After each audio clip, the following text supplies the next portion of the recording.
Le jour de son anniversaire, sa meilleure amie lui a volé sa vie et l'a transformée en chien. Ce que vous allez entendre va vous hanter longtemps. Installe-toi bien, cette histoire est longue, sombre et bouleversante. Dans un village africain, tout le monde les appelait les jumelles. Pas parce qu'elles étaient sœurs, mais parce que Myriam et Fatima étaient strictement identiques. Même visage, même voix, même regard. La seule différence, Myriam était riche. Fatima était pauvre. Les parents de Myriam possédaient de nombreuses propriétés en ville. C'est pour cela qu'ils étaient riches. Leur maison était la plus belle du village, grande, lumineuse, toujours propre. Myriam y retournait souvent pour rendre visite à ses parents. Et Fatima l'accompagnait presque toujours. Fatima marchait dans cette maison comme dans un rêve. Elle touchait les meubles, s'asseyait sur le lit. Et parfois, elle portait les perruques de Myriam, se regardait dans le miroir et imaginait cette vie. Myriam riait, garde-la si tu veux. Oui, Myriam lui offrait même ses perruques. Elle lui achetait aussi de beaux cadeaux, malgré sa pauvreté. Et chaque week-end, Myriam se rendait chez Fatima pour voir sa mère, Awa. Awa aimait Myriam comme sa propre fille. Elle lui préparait de délicieux plats, l'asseyait à côté d'elle et disait « Que Dieu te protège, ma fille ». Mais Fatima, elle, étouffait. Chaque nuit, elle murmurait « Quelle vie misérable m'as-tu offerte ?» Un soir, elle entendit parler d'une femme mystérieuse, au fond de la brousse. Une femme à un seul œil, capable de miracles. « Je sais pourquoi tu es là, » dit Nkelia à la borgne. « Pourquoi ne pas prendre sa place ?» Elle lui donna une poudre, fais-la boire. Elle deviendra un animal. Et toi, tu vivras sa vie. Et ma mère décide de son sort. Le lendemain, Awa fit ses bagages en tremblant, je dois partir. Elle quitta le village, sans se souvenir de sa fille. Fatima sourit, bon débarras.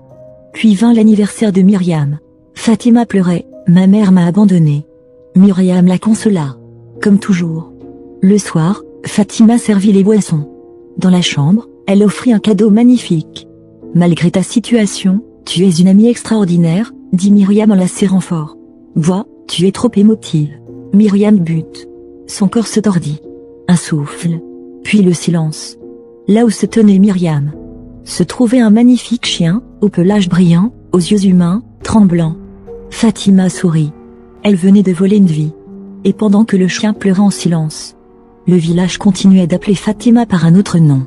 Miette. Voyage, hôtel luxueux, vêtements de riches, sourires admiratifs. Partout où elle allait, elle emmenait le chien avec elle. Pas par amour, mais pour ne pas éveiller les soupçons. Dans les chambres d'hôtel, loin des regards, elle murmura en le maltraitant. Tu vois? Tu étais bête, hypocrite, égoïste. Toute cette vie, tu la voulais uniquement pour toi. Le chien baissait la tête. Ses yeux, humains, brisés. Malgré tout, Fatima continuait à rendre visite aux parents de Myriam. La maison en ville, grande, luxueuse. Le père, toujours occupé, ne remarquait rien. Mais la mère, elle, aimait profondément sa fille. Ce jour-là, elle lui prit les mains et dit doucement. Viens ici Myriam, dis-moi. Tu te souviens de la maison de ta grand-mère? Celle avec le manguier derrière la cuisine, qui t'y emmenait toujours quand tu étais petite? Fatima sentit son cœur s'arrêter. Sa gorge se serra. Elle ne savait pas. Maman, je suis fatiguée du voyage, répondit-elle en détournant le regard. Je vais me reposer. Elle monta précipitamment dans sa chambre, tremblante. Oh mon Dieu, murmura-t-elle. Les choses ne sont pas si faciles, on dirait. Plus tard, la mère dit à son mari. Il y a quelque chose qui cloche. Cette fille, ce n'est pas notre Myriam. Le père, sans lever les yeux de son travail, répondit. Tu es sûr que ça va? Bien sûr que c'est elle. Elle était absente un mois, c'est normal. Mais le doute était planté. Cette nuit-là, alors que Fatima s'apprêtait à dormir, l'air devint lourd, glacial. Une voix retentit.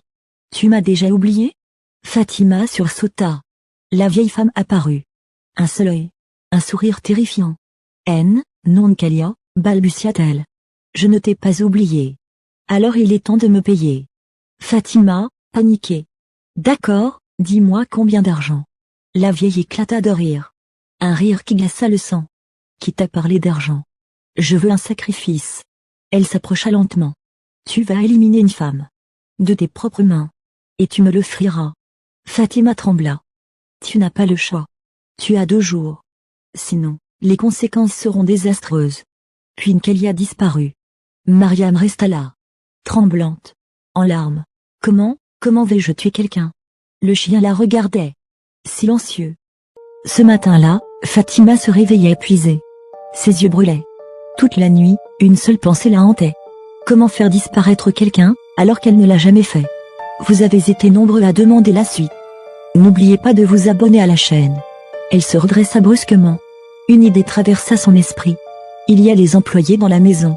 Oui, je peux empoisonner une, et l'offrir à la vieille. Elle se leva, s'habilla rapidement et sortit très tôt. Mais comme toujours, le chien la suivit. Elle se retourna, agacée. Pourquoi tu me suis autant? Je ne vais donc jamais me débarrasser de toi? Elle s'arrêta un instant. Non, ma soi-disant mère t'apprécie. Je ne dois pas éveiller les soupçons. Au marché, elle repéra un vendeur discret. Elle s'approcha et parla à voix basse. J'ai besoin d'un produit très fort. Elle sortit une grosse somme d'argent. L'homme hésita, puis accepta. Une petite dose suffira, madame. À peine rentrée, sa mère l'interrogea. Où étais-tu ce matin? Fatima répondit calmement. Elle mentit. Puis elle demanda. Au fait maman, où sont les employés? C'est le week-end. Elles sont en congé.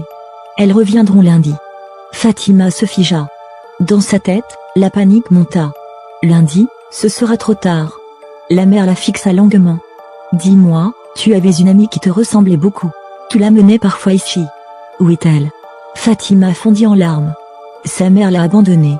Elle est partie la chercher. Depuis, je n'ai plus de nouvelles. La mère sembla troublée. Et tu n'as pas contacté le détective Ibrahim? Fatima hésita. Si, mais il n'a rien trouvé. Excuse-moi maman, je vais me doucher. Elle monta rapidement dans sa chambre. Seule, elle murmura. Cette femme commence à douter. Je dois l'empoisonner et en finir une bonne fois pour toutes. Pendant ce temps, la mère appela le détective Ibrahim. Madame, votre fille ne m'a jamais contacté. La mère comprit immédiatement. Quelque chose ne va pas.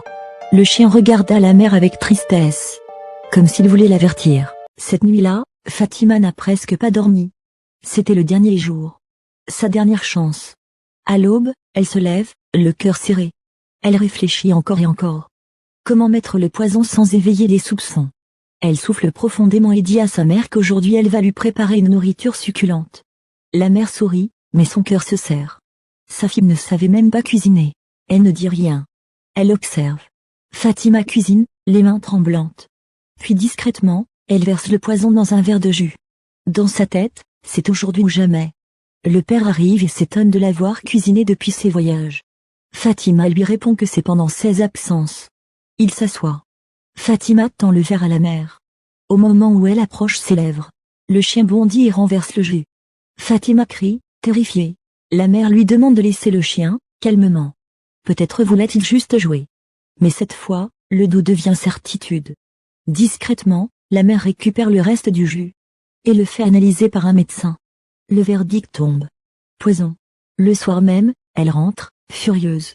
Elle demande à Fatima qui elle est vraiment. Fatima reste figée. Muette. Soudain, la vieille apparaît. Elle lui dit qu'elle a échoué. Et que son secret n'aurait jamais dû être découvert. Puisqu'elle avait besoin d'une femme. Elle décide de la prendre à sa place. Fatima tombe à genoux. Elle supplie qu'Elia de lui donner encore du temps. C'est fini. Fatima s'effondre. Sans vie. Dans un éclair, Myriam redevient humaine. Elle apparaît devant sa mère. Le père arrive à ce moment-là et s'évanouit. Myriam enlace sa mère en pleurant. Et lui raconte tout. La mère, bouleversée, murmure. En demandant ce qu'elles feront du corps. Myriam répond doucement. Elle dit qu'elle lui a fait beaucoup de mal. Mais qu'elle lui a pardonné. Elle propose que le lendemain, elle l'accompagne au village, pour qu'elle ait un enterrement digne. Morale. La jalousie peut voler une vie. Mais elle détruit toujours celle qui la porte. Et vous, croyez-vous encore à l'amitié? Dites-le en commentaire. Abonne-toi si cette histoire t'a glacé le cœur.